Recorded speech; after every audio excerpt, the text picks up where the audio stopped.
আজকে শেয়ার করব আটার তৈরি খাস্তা মুচমুচে দারুণ স্বাদের একটি স্ন্যাক্স রেসিপি।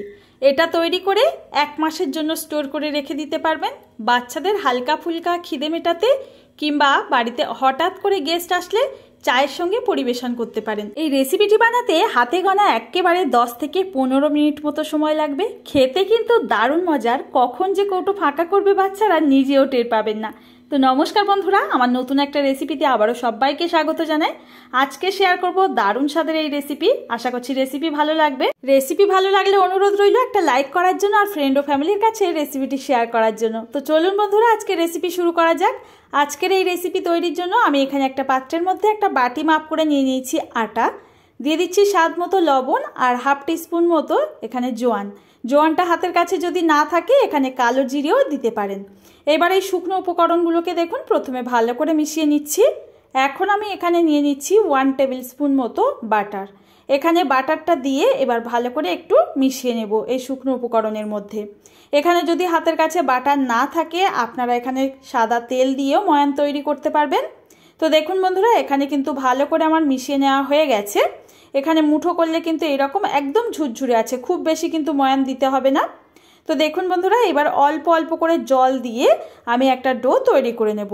এই ডোটা কিন্তু খুব বেশি নরম করা যাবে না, একটু টাইট করে মাখতে হবে। খাস্তা মুচমুচে যে কোনো কিছু স্ন্যাক্স তৈরি করার সময় অবশ্যই ডোটা কিন্তু একদম একটু টাইট করে মেখে নেবেন, তাহলে কিন্তু এই রেসিপি ভীষণ খাস্তা আর মুচমুচে হয়।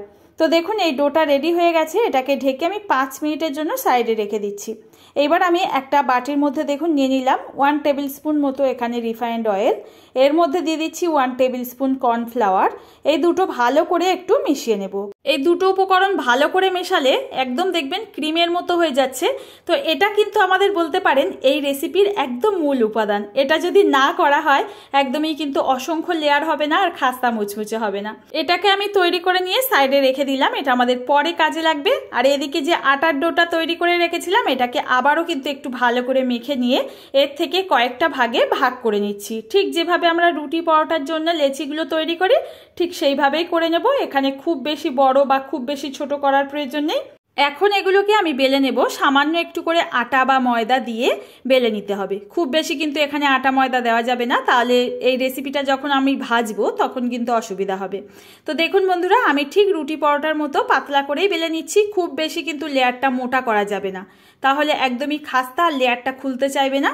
তো দেখুন এখানে কিন্তু একটা রুটি বেলে নেওয়া হয়ে গেছে।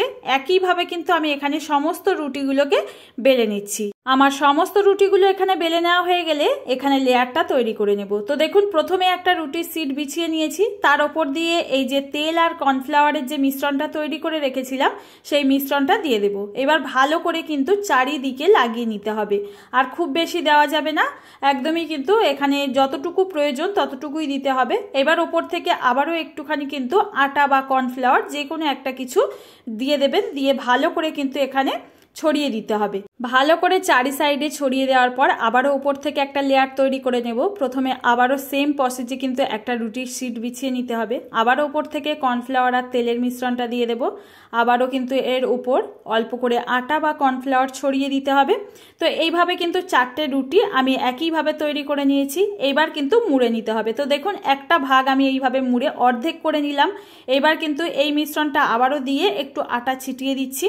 তারপরে আবারও উল্টো দিকের এটাকে নিয়ে এইভাবে মুড়ে আমি হাফ করে নিলাম। দেখতেই পাচ্ছেন কিভাবে কাজটা করছি। আপনারা যে কেউ কিন্তু একবার দেখাতেই বানিয়ে নিতে পারবেন।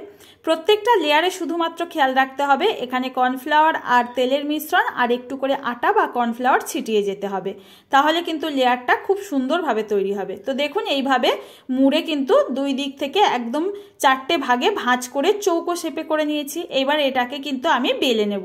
যদি অসুবিধা হয় এখানে একটুখানি আটা বা ময়দা ছিটিয়ে বেলে নিতে পারেন, আমার আর লাগছে না। তো দেখুন এইভাবে যতটা সম্ভব এখানে পাতলা করা যায় করে আমি বেলে নিচ্ছি। খুব বেশি কিন্তু পাতলা করবেন না, তাহলে কিন্তু এর লেয়ারটা ভালো আসবে না। তো এখন আমার বেলে নেওয়া হয়ে গেছে, গেলে আমি চারি সাইড থেকে এইভাবে করে একটু কেটে নিচ্ছি, যাতে ভাজার সময় এই রেসিপিটার মুখটা খুব সুন্দরভাবে খুলে খুলে আসে। তো দেখুন চারিদিকে এইভাবে সমান করে কেটে নিলাম। এগুলো বাদ দিতে হবে না, এগুলোও ভেজে নেবেন, একটু অন্যরকম দেখতে হবে। এবার দেখুন এখানে কিভাবে করছি কাজটা। এইভাবে কিন্তু একটু মাপ করে আমি স্কেলের মতো করে কেটে নিচ্ছি। আবারও চৌকো শেপে এখানে কেটে নেব।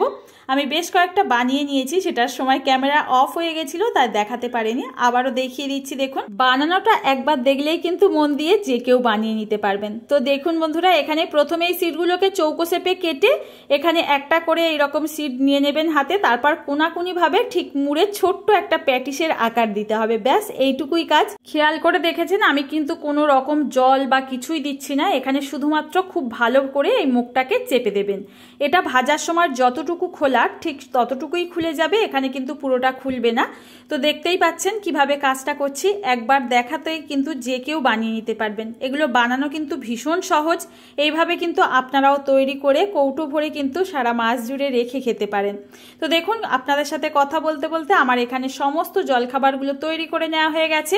এবার এগুলোকে তেলে ভেজে নিতে হবে। তেলটাকে ঠিক দেওয়ার পর কিন্তু খুব একটা গরম করা যাবে না, একদম হালকা আঁচে এটাকে গরম করে নিয়ে সাথে সাথে এখানে দিয়ে দিতে হবে। খুব বেশি যদি গরম হয়ে যায় অবশ্যই করে গ্যাসের ফ্লেমটাকে অফ করে আবারও তেলটাকে ঠান্ডা করে নিয়ে তারপর এগুলোকে ছাড়বেন। আর এগুলো কিন্তু তেলে পড়ার সাথে সাথেই কিন্তু আস্তে আস্তে দেখবেন এগুলো ভেসে উঠছে আপনা আপনি, আর সুন্দরভাবে এর মুখটা খুলে যাচ্ছে। তো এখন আমি 1 থেকে 1.5 মিনিট পর একটু নাড়াচাড়া করে দিচ্ছি। আর অবশ্যই করে কিন্তু একটা হাতা বা কিছু দিয়ে তেলটাকে না একটু মাঝে মাঝে নাড়াচাড়া করবেন, তাহলে এর মুখটা না খুলতে সুবিধা হবে। তো দেখুন বন্ধুরা, আর অল্প কয়েকটা করে ভাজবেন, একসাথে কিন্তু বেশি দিতে যাবেন না, তাহলে কিন্তু এটা ভাজতে অসুবিধা হবে। আর ভীষণ নরম থাকে এই সময় এই স্ন্যাক্সগুলো, তো বেশি নাড়াচাড়া করলে আর গায়ে গায়ে লেগে থাকলে কিন্তু এগুলো ভেঙে যেতে পারে। অল্প অল্প করে দিয়ে এগুলোকে টাইম নিয়ে ভেজে নেবেন, দেখবেন খুব সুন্দরভাবে কিন্তু মুখগুলো খুলে যাবে আর খাস্তা আর মুচমুচেও হবে। তো দেখুন বন্ধুরা, এগুলো ফুলে কিন্তু কতটা বড় বড় আকার নিয়েছে। একদমই কিন্তু ছোট্ট ছোট্ট দিয়েছিলাম, তাই বলছি বারবার করে একদম অল্প অল্প করে এখানে তেলের মধ্যে দিয়ে ভাজতে হবে। তো দেখুন, আপনাদের সাথে কথা বলতে বলতে আমার কিন্তু একটা ব্যাচ ভেজে নেওয়া হয়ে গেছে। আরও বেশ কয়েকটা কিন্তু আমার ভাজতে বাকি আছে, সেগুলোকেও ভেজে নেব। এগুলো তেল ঝরিয়ে ভালো করে উঠিয়ে নিচ্ছি। এই তেলের মধ্যে যেহেতু প্রথম ব্যাচটা ভেজেছি তাই অনেকটা পরিমাণে তেলটা কিন্তু গরম হয়ে থাকে, তাই গ্যাসের ফ্লেমটা একেবারে অফ করে দিয়ে আমি এখানে আরও একটা ব্যাচ দিয়ে দিলাম। আর এটা দেওয়ার সাথে সাথে কিন্তু নাড়াচাড়া করে দিচ্ছি যাতে মুখগুলো তাড়াতাড়ি খুলে যায়।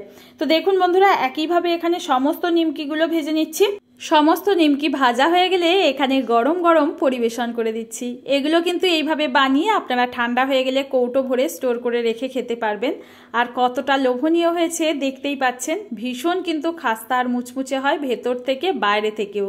বন্ধুরা, আজকের রেসিপি আপনাদের কাছে কেমন লাগলো কমেন্টে জানাতে কিন্তু একদম ভুলবেন না।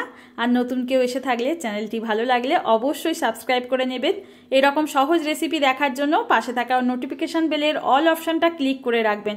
সবার আগে এরকম সহজ রেসিপির নোটিফিকেশান আপনার কাছে পৌঁছে যাবে। আর পেজ থেকে দেখে থাকলে পেজটিকে ফলো করার জন্য অনুরোধ রইল। তো দেখতেই পাচ্ছেন নিমকি এখন ভেঙে দেখিয়ে দিচ্ছি কতটা মুচমুচে হয়েছে। এই নিমকিগুলো মুখে দেওয়ার সাথে সাথে মিলিয়ে যায়। একবার যদি খাওয়া শুরু করেন সত্যি বলছি খাওয়া থামাতে ইচ্ছে করবে না, এতটাই টেস্টি হয়। বাইরের নিমকি তো অনেক খেয়েছেন, নিজে হাতে আটা দিয়ে তৈরি এই নিমকি একবার বানানোর জন্য অনুরোধ রইল। আজকের রেসিপি আশা করছি আপনাদের ভালো লেগেছে, ভালো লাগলে অবশ্যই ট্রাই করবেন। আজ তাহলে বন্ধুরা এখানে বিদায় নেব, দেখা হবে আবারও এরকম সহজ কোনো রেসিপির সঙ্গে। ততক্ষণ সবাই ভালো থাকবেন, সুস্থ থাকবেন। আর ভিডিওটির সঙ্গে থাকার জন্য রইল অসংখ্য ধন্যবাদ।